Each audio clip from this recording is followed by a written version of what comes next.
e ci troviamo in una delle zone più critiche. Qui non è rimasto niente praticamente. No, praticamente non è rimasto niente. Dalle spiagge del litorale devastate dal maltempo alla prova di forza dei bacini di laminazione tra Caldogno e Riese più Decimo, fino alla montagna, con una comunità intera con il fiato sospeso per la scomparsa del vigile del fuoco scivolato nel torrente mentre aiutava la famiglia a proteggere la casa dall'acqua. Mentre cresceva la paura per le aree golenali, Antenna 3 era in diretta per dare passo dopo passo l'evoluzione della situazione. 626.000 persone hanno seguito la giornata della diretta straordinaria.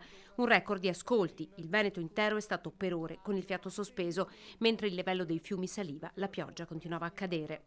Qui la vedete, è la voragine che si è aperta ieri sera e che vi abbiamo raccontato praticamente in presa diretta, e questo è uno dei tanti fronti che si sono aperti nell'alta Marca trevigiana. Da Ponte di Piave a Miane, da Marostica a Pianezza e da Belluno a Caorle, un territorio in condizioni critiche raccontato in diretta in collegamento costante con i sindaci a fianco dei loro uomini di protezione civile e con l'unità di crisi aperta nella sede della protezione civile regionale di Marghera. Qual è la situazione osservando il radar? Ma l'evento previsto sta attraversando il nostro territorio, ma non è ancora esaurito. Le immagini parlano da sole, un Piave ingrossato, un Piave che fa paura. 626.000 persone hanno seguito la nostra emittente nella giornata dell'emergenza. Se qualcosa succede è su Antenna 3 che si vede, il vero servizio pubblico al vostro fianco. Sempre aumentando.